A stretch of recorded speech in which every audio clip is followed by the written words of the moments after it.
नेपाल अपने प्राकृतिक सौंदर्य और धार्मिक स्थलों के लिए पूरी दुनिया भर में काफ़ी प्रसिद्ध है। यहाँ के ऊंचे ऊंचे पहाड़ और प्रकृति की सुंदरता देखते ही बनती है। मगर आज हम इन चीज़ों के बारे में बात नहीं करने वाले। आज हम बात करेंगे यहाँ पे हुए एक घिनौने वारदात जिसने पूरे नेपाल को हिला दिया था उसके बारे में। हेलो दोस्तों, नमस्कार, स्वागत है आप सबों का द क्राइम टेल्स के एक नए एपिसोड में। वीडियो में आगे बढ़ने से पहले मैं आपको बता दूं कि अगर आपको क्राइम और मिस्ट्री स्टोरीज में इंटरेस्ट है तो मेरे इस चैनल को सब्सक्राइब कर दें, जिससे आप तक मेरी हर वीडियोज आसानी से पहुंच जाए। तो दोस्तों, इस घिनौनी दास्तान की शुरुआत होती है नेपाल के विराटनगर से। एक लड़की, इसका नाम ख्याति श्रेष्ठ था, वो अपने मम्मी पापा के साथ यहाँ रहती थी। ख्याति अपने माँ बाप की इकलौती बेटी थी, जिस वजह से वो ख्याति से बहुत प्यार करते थे। दिखने में बेहद खूबसूरत और स्वभाव की बहुत कुशल, ख्याति पढ़ाई लिखाई में भी बहुत अव्वल थी। वो हमेशा अपने क्लास के टॉपर बच्चों में गिनी जाती थी, जिस वजह से उसके स्कूल के टीचर्स और बच्चे सारे उसे बहुत मानते थे। और इस वजह से ख्याति के मम्मी पापा उसकी पढ़ाई लिखाई में कोई कसर नहीं छोड़ना चाहते थे। वो ख्याति के हर सपने को साकार करने के लिए अपना सब कुछ दांव पे लगाने को तैयार थे। वक्त बीतता गया और साल 2009 आ गया था। ख्याति अब 19 साल की हो चुकी थी और उसने अपनी स्कूली शिक्षा पूरी कर ली थी। अब वक्त था उसे किसी अच्छे कॉलेज में जाकर अपनी हायर डिग्रीज पूरी करने की। क्योंकि विराटनगर एक छोटा सा जगह है जहाँ पर उस समय पढ़ाई के लिए ज़्यादा रिसोर्सेज उपलब्ध नहीं थे, तो ख्याति के पेरेंट्स डिसाइड करते हैं कि वो लोग ख्याति को लेकर नेपाल की कैपिटल सिटी काठमांडू शिफ्ट हो जाएंगे, जिससे कि ख्याति के आगे की पढ़ाई किसी अच्छे कॉलेज से हो पाए। ख्याति के पापा ने काठमांडू में एक छोटा सा घर किराए पे ले लिया और कुछ दिन बाद अपनी फैमिली के साथ काठमांडू शिफ्ट भी हो गए। उधर ख्याति का एडमिशन काठमांडू के जुबिलेंट कॉलेज रिसर्च सेंटर में हो गया, जो कि नेपाल के एक अच्छे कॉलेज में गिना जाता है, और इस वजह से घर के सारे लोग बहुत खुश होते हैं। ख्याति रोज कॉलेज आने जाने लगी और ख्याति के पेरेंट्स इस नए जगह पे अपनी घर गृहस्थी बसाने में लग गए और सब कुछ धीरे धीरे सही चलने लगा। ये बात है 5 जून 2009 की। ख्याति कॉलेज से घर आ चुकी थी, तभी उसके फ़ोन पे एक एसएमएस आता है। ख्याति जब वो एसएमएस खोलती है तो देखती है कि वो नेपाल के किसी ओमेन मैगजीन कंपनी की तरफ से है, जिसमें लिखा है कि ख्याति उस ओमेन मैगजीन के लकी ड्रॉ की विनर बनी है और उसके प्राइज के रूप में ख्याति को 20,000 नेपाली रुपए और नेपाल की सबसे सुंदर टूरिस्ट जगहों में से एक पोखरा जाने का मौका दिया गया है। इस मैसेज को देख के ख्याति को लगता है कि उसके किसी दोस्त ने उसके साथ मजाक करने के लिए ये मैसेज किया है। ये सोचकर ख्याति अपने फ़ोन को रख के वापस अपने काम में लग जाती है। ख्याति अपना काम कर ही रही होती है कि इसके कुछ देर बाद ख्याति के मोबाइल पे एक अननोन नंबर से कॉल आता है। ख्याति जब कॉल उठाकर बात करती है तब उसे पता चलता है कि फ़ोन पे दूसरी तरफ से कोई लड़की बोल रही है और उस लड़की ने अपने आप को उसी ओमेन मैगजीन के एम्प्लॉय के रूप में इंट्रोड्यूस किया। उसने ख्याति को सबसे पहले विनर बनने की बधाई दी और फिर कहा कि अगले दिन यानी 6 जून को ख्याति काठमांडू के ही पुतली स्ट्रीट के पास मैगजीन कंपनी के ऑफिस एड्रेस पे आकर अपना प्राइज मनी और पोखरा का टिकट कलेक्ट कर ले। फ़ोन पे इस मैसेज को देखकर ख्याति को बिलीव नहीं हुआ था, मगर इस फ़ोन कॉल के बाद ख्याति बहुत खुश होती है। उसकी खुशी का कोई ठिकाना नहीं था। ख्याति इस खुशी को अपने माँ पापा के साथ भी जाकर शेयर करती है और उन्हें पूरी बात बताती है। किसी भी पेरेंट्स की तरह ख्याति के मम्मी पापा भी बहुत खुश होते हैं। खुश हो भी क्यों ना, उनकी बेटी को 20,000 रुपये और पोखरा की टिकट जो मिलने वाली थी। अगले दिन यानी 6 जून 2009 को ख्याति सुबह सुबह तैयार होकर वहां जाने के लिए रेडी हो जाती है। ख्याति अपने साथ अपने घर के नौकर, जिसका नाम राम था, उसको भी चलने के लिए कहती है। फिर वो दोनों पुतली स्ट्रीट के उस एड्रेस पे पहुंच जाते हैं। इसके बाद राम ख्याति को उस जगह पे छोड़ के वापस घर आ जाता है। सूरज धीरे धीरे ढलने लगा था और सुबह से शाम हो जाती है, मगर ख्याति का अपने घर पे कोई अता पता नहीं था। ख्याति के पेरेंट्स इसे नॉर्मली ही ले रहे थे, क्योंकि ख्याति ने सुबह उनसे कहा था कि ऑफिस का काम करते कराते उसे आने में थोड़ी देर भी हो सकती है। सुबह से शाम, शाम से रात हो चुकी थी। ख्याति के पेरेंट्स अब अपनी बेटी की चिंता होने लगी थी। वो लोग उसके फ़ोन पे कॉल कर रहे थे, मगर ख्याति का फ़ोन स्विच ऑफ आ रहा था उन्होंने उसके कॉलेज के कुछ क्लोज फ्रेंड से भी बात की कि कहीं ख्याति वहाँ से वापस आने के बाद अपने किसी दोस्त से मिलने ना चली गई हो, मगर सबने एक ही बात कही कि उसे ख्याति के बारे में कुछ नहीं पता। ख्याति के घर वाले उसकी खोजबीन कर ही रहे थे कि इसी बीच एक अजीब घटना घटती है।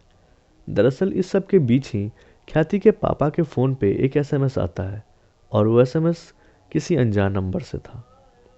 ख्याति के पापा जब उस एसएमएस को खोल के देखते हैं तो उनकी आंखें फटी की फटी रह जाती है। दरअसल उस एसएमएस में लिखा था कि उनकी बेटी ख्याति का किडनैप हो चुका है और बदले में किडनैपर्स ने ख्याति के पेरेंट्स से ख्याति को छोड़ने के एवज में 10 लाख नेपाली रुपए फिरौती के रूप में चाहिए, तभी वो उसको छोड़ेंगे। इसके साथ ही किडनैपर्स ने ख्याति के पेरेंट को सख्त हिदायत भी दी थी कि अगर उन्होंने ये बात पुलिस को जाकर कही तो लोग ख्याति को मार देंगे। ख्याति के पेरेंट्स अपनी बेटी की किडनैपिंग की बात से बहुत डर गए थे, इसलिए वो तय करते हैं कि वो पुलिस को ख्याति के किडनैपिंग की जानकारी नहीं देंगे, क्योंकि वो ख्याति के जान पर किसी भी तरह का रिस्क नहीं लेना चाहते थे। अब ख्याति के माँ पापा सोच में पड़ जाते हैं कि फिरौती की रकम का जुगाड़ कहाँ से किया जाए। दरअसल ये कोई छोटी मोटी रकम नहीं थी, पूरे 10 लाख नेपाली रुपए चाहिए थे ख्याति को वापस लाने के लिए। ख्याति के पापा ने ख्याति के पढ़ाई के लिए कुछ रुपए जमा कर रखे थे, तो वे फैसला लेते हैं कि वो यही रुपए किडनैपर्स को देकर ख्याति को छुड़ा लेंगे। कुछ पैसे कैश में जो उनके पास मौजूद थे, उसके अलावा वो बैंक से विड्रॉ करके पैसों का अरेंजमेंट कर लेते हैं। पैसों का अरेंजमेंट होने के बाद अब वो किडनैपर के कॉल का वेट करने लग जाते हैं, मगर उस दिन किडनैपर का कॉल नहीं आता। ये इंतज़ार मानो किसी युग युगांतर के बराबर लग रही थी। अपनी बच्ची के बगैर रातें काटना उनके लिए किसी वनवास काटने से कम नहीं था, मगर इंतज़ार करने के अलावा उनके पास और कोई दूसरा रास्ता भी नहीं था। अगले दिन सुबह सुबह उन्हें फिर से एक अननोन नंबर से एसएमएस मिलता है, जिसमें किडनैपर्स कहता है कि उन्हें पैसे कैश में लेकर बुटवल नामक जगह पे आना है। ख्याति के मम्मी पापा और उनका नौकर राम, तीनों आदमी पैसों का बैग लेकर बुटवल पहुंच जाते हैं। जब वो बुटवल पहुंचते हैं तो वहां पहुंचने के बाद उन्हें फिर से किडनैपर का एक एसएमएस आता है। जब वो उस एसएमएस को खोल के देखते हैं तो उसमें लिखा होता है कि उन्हें पैसे लेकर बुटवल नहीं बल्कि अब चितवन आना है। ख्याति के पापा को पहले तो गुस्सा आता है, मगर फिर भी वो खून का घूंट पीकर चितवन जाने का फैसला लेते हैं। जब वो चितवन पहुंचते हैं तो उनके पास फिर से एक एसएमएस आता है और उस एसएमएस में किडनैपर्स ने पैसे देने की जगह फिर से चेंज कर दिया था। किडनैपर्स अब उन लोगों को चितवन से सिनौली आने को कहता है और जब वो सिनौली पहुंचते हैं तो किडनैपर्स उन्हें दार्जिलिंग आने को कहता है। ख्याति के पेरेंट्स इस चूहे बिल्ली के खेल से बहुत परेशान हो चुके थे और इस चूहे बिल्ली के खेल में काफ़ी दिन बीत चुका था। मजबूरी में और कोई रास्ता भी नहीं बचा था उनके पास। वो लोग इंडिया बॉर्डर पार करके दार्जिलिंग आ जाते हैं, मगर एक बार फिर किडनैपर इस गंदे खेल को और लंबा खींचता है। अब की बार वो उन्हें पैसे लेकर नेपाल के ककरभित्ता नामक जगह पे आने को कहता है। ख्याति के पापा मम्मी और उनका नौकर राम पैसे लेकर ककरभित्ता पहुंच जाते हैं। ककरभित्ता पहुंचने के बाद किडनैपर उन्हें फिर से एक मैसेज करता है, जिसमें एक होटल का एड्रेस लिखा होता है, जहां पे किडनैपर उन्हें पैसे लेकर आने को कहता है। ख्याति के मम्मी पापा और उनका सर्वेंट राम पैसे लेकर होटल पहुंच जाते हैं। वो लोग होटल लॉबी में बैठकर रूम मिलने का इंतज़ार ही कर रहे होते हैं कि उन्हें एक जाने पहचाने शख्स पे नज़र जाता है, जिसे देखने के बाद वो सभी चौंक जाते हैं। यह आदमी बीरेन श्रेष्ठ था, जिसके यहाँ ख्याति और उसके घर वाले विराटनगर में रहने से पहले रेंट पे रहा करते थे। एक औपचारिक मुलाकात के बाद वो लोग अपने रूम में चले जाते हैं। कुछ देर बाद उनके पास किडनैपर का फिर से एक मैसेज आता है, जिसमें किडनैपर उनके नौकर को पैसे लेकर उस होटल के रूम में आने को कहता है। नौकर के अलावा किसी को भी वहां जाने की इजाज़त नहीं होती है। पैसा देने के बाद ख्याति के पेरेंट्स उम्मीद कर रहे थे कि अब उनकी बेटी उनके पास आ जाएगी, और ये सोचते हुए वो लोग ककरबित्ता से वापस काठमांडू आ जाते हैं। वो दिन पूरा बीत जाता है, मगर ख्याति के आने का कोई अता पता नहीं था।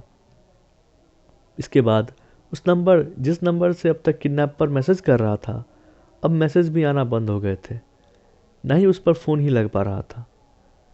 ख्याति के माता पिता अब ठगा हुआ महसूस कर रहे थे और अब उनकी बेटी की चिंता और बढ़ गई थी। थक हार कर अब वो पुलिस को सारी बात बताने की सोचते हैं। वो लोग पुलिस स्टेशन जाकर अपनी बेटी की गुमशुदगी की रिपोर्ट लिखवाकर पुलिस को अब तक हुई सारी कहानी बयान कर देते हैं। इसके बाद पुलिस ख्याति के खोजबीन में जुट जाती है। खोजबीन के दौरान पुलिस उनसे पूछती है कि इस पूरे किडनैपिंग के समय उन्हें कुछ अजीब लगा हो या कुछ ऐसा चीज़ जो अनयूजुअल था। तो ख्याति की मम्मी बताती है कि जिस होटल में वो लोग किडनैपर को फिरौती की रकम देने गए थे, वहाँ पर उनका पुराना मकान मालिक बीरेन श्रेष्ठ भी उन्हें मिला था। इसके बाद पुलिस उनसे कहती है कि ये तो एक इत्तेफाक भी तो हो सकता है ना, इसमें अजीब कौन सी बात हुई। तो इस पर ख्याति की माँ बताती है कि दरअसल कुछ दिन पहले बीरेन उनसे मिलने उनके घर भी आया हुआ था। और एक और बात कि राम ने होटल के उस रूम में जिसको पैसे दिए थे, वो राम को ऐसा लग रहा है कि वो कोई नहीं बीरेन श्रेष्ठ ही था जिसने राम से पैसे लिए। इन सब बातों की वजह से मुझे यह बात अजीब लग रही। उनकी बात सुनने के बाद शक के तौर पर पुलिस बीरेन श्रेष्ठ को ढूंढने लगती है और जब पुलिस उसके घर पहुंचती है तो बीरेन श्रेष्ठ वहां मौजूद नहीं होता है। इस सब के दौरान ही पुलिस को अलग अलग जगहों से ह्यूमन बॉडी के कटे हुए पीसेस मिलते हैं। सबसे अलग बात यह थी कि जिन जगहों पे कटे हुए अंग मिल रहे थे वो काठमांडू से बहुत दूर दूर थे। कहीं पे हाथ, कहीं पे पैर, कहीं पे कान के कटे हुए पीस और कहीं पे मुंह। पुलिस को मगर पूरी बॉडीज नहीं मिल पा रही थी। पुलिस इन सब टुकड़ों को इकट्ठा करना शुरू कर देती है। ख्याति को गायब हुए 15 दिन बीत चुके थे। इस दौरान उसके माँ बाप की क्या हालत हो रही होगी, आप समझ ही सकते हैं। खोजबीन चल ही रही थी कि पुलिस को मनुष्य के कटा हुआ सर मिलता है, जो कि बहुत बुरी तरह से सड़ चुकी होती है। पुलिस बीरेन श्रेष्ठ को अब भी ढूंढ रही थी। इसी दौरान जब पुलिस ने उसका कुंडली खंगाला तो उसके बारे में काफ़ी चीज़ें पुलिस को पता चली। दरअसल बीरेन श्रेष्ठ का जन्म भारत के दार्जिलिंग में हुआ था और उसका असली नाम बीरेन प्रधान था। 1989 में बीरेन भारत से नेपाल चला गया था और वहाँ पे एक कॉलेज में साइंस का टीचर बन गया। धीरे धीरे बीरेन ने नेपाल में अपना खुद का घर खरीद लिया, जिसका 2 कमरा वो भाड़े पे लगा देता है, जिसमें श्रेष्ठा फैमिली किराए पे रहा करती थी। इसके साथ ही बीरेन ख्याति को होम ट्यूशन भी देता था। लेकिन एक दिन बीरेन अपना घर बेच देता है और जिसके वजह से श्रेष्ठा फैमिली बाद में विराटनगर आकर रहने लगती है। पुलिस खोजबीन करते करते बीरेन का पता लगा लेती है और फिर बीरेन को पुलिस अरेस्ट भी कर लेती है। इसके बाद पुलिस जब इंट्रोगेशन स्टार्ट करती है तो वो किडनैपिंग का बात कबूल कर लेता है। बीरेन बताता है कि वो एक वेल्दी फैमिली से बिलोंग करता है और साथ में उसके पास अच्छी खासी जॉब भी थी। मगर बीरेन को जुए की लत लग जाती है और वो नेपाल के हर कसिनो में जुए खेल चुका था। पहले तो वो अपने पैसे लगाकर जुए खेलता और हार जाता, मगर उसे जुए की लत इतनी बुरी तरह से लग चुकी थी कि बाद में वो कर्ज ले लेकर जुए खेलने लगा, जिसकी वजह से उस पर काफ़ी ज़्यादा कर्ज भी चढ़ चुका था। इसके बाद बीरेन अपना घर बेच देता है और किराए का घर में रहने लगता है, मगर बात अब भी नहीं बनती। कर्ज की रकम बहुत बढ़ चुकी थी और ऊपर से सूद अलग से। बीरेन अपने सूदखोरों के रोज रोज के टॉर्चर से परेशान आ चुका था। इसी बीच उसे पता चलता है कि ख्याति के मम्मी पापा काठमांडू शिफ्ट हो गए हैं, तो वो 5 जून को उनसे मिलने उनके घर जाता है। घर पे बात बात में बीरेन ख्याति के पेरेंट्स से उसके आगे की पढ़ाई का प्लान के बारे में पूछता है, तो उसे बताते हैं कि वो लोग ख्याति को पढ़ाई के लिए फॉरेन भेजने का प्लान कर रहे हैं। जिस पर बीरेन फिर से पूछता है कि उसके लिए तो काफ़ी पैसे की जरूरत पड़ेगी, जिस पर ख्याति के पापा बताते हैं कि उन्होंने ख्याति के पढ़ाई के लिए कुछ पैसे सेव कर रखा है और उनके पास काफ़ी प्रॉपर्टीज़ भी है, तो उसके पढ़ाई में कोई परेशानी नहीं आएगी। ये सुनने के बाद बीरेन ने अपने मन में ख्याति को किडनैप करने का प्लान बना लिया था। इस प्लान में बीरेन के साथ उसकी एक स्टूडेंट जो उस कहीं कॉलेज में पढ़ती थी उसे भी शामिल कर लेता है। उसका नाम मरीना साक्या था और ये वही लड़की थी जिसने वुमेन मैगजीन का एम्प्लॉय बन के ख्याति से बात करा था। पुलिस उसे बीच में टोकते हुए पूछती है कि तुमने ख्याति को किडनैप कर लिया और बदले में पैसे भी मिल गए, तो फिर ख्याति अब तक कहाँ है? और इसके बाद जो वो खुलासा करता है उसे सुन के सबके दिल दहल जाते हैं। दरअसल जब ख्याति उस दिन अपना प्राइज़ लेने उस एड्रेस पे पहुंची तो वहाँ पे बीरेन पहले से ही मौजूद होता है। बीरेन को देख के ख्याति सरप्राइज हो जाती है और बीरेन भी ऐसा प्रिटेंड करता है कि वो भी शॉक्ड है ख्याति को वहाँ पे देख के। इसके बाद उन दोनों में बातचीत शुरू हो जाती है, जिसके बाद बीरेन ख्याति को कोल्ड ड्रिंक पीने के लिए ऑफ़र करता है। चूँकि बीरेन को ख्याति पहले से जानती थी और वो एक टाइम पे उसका टीचर भी हुआ करता था। इस वजह से ख्याति उस कोल्ड ड्रिंक को पी लेती है। बीरेन आगे बताता है कि उस कोल्ड ड्रिंक में उसने नशीली चीज़ मिलाई हुई थी, जिसके बाद ख्याति बेहोश हो जाती है। ख्याति को बेहोश करने के बाद वो उसका गला दबा के हत्या कर देता है। फिर उसके बॉडी को टुकड़े टुकड़े काट के उसकी बोटियां बना लेता है और उसको काठमांडू से दूर करीबन 17 किलोमीटर के रेडियस में जंगलों में, नदियों में, अलग अलग जगहों पर फेंकता है।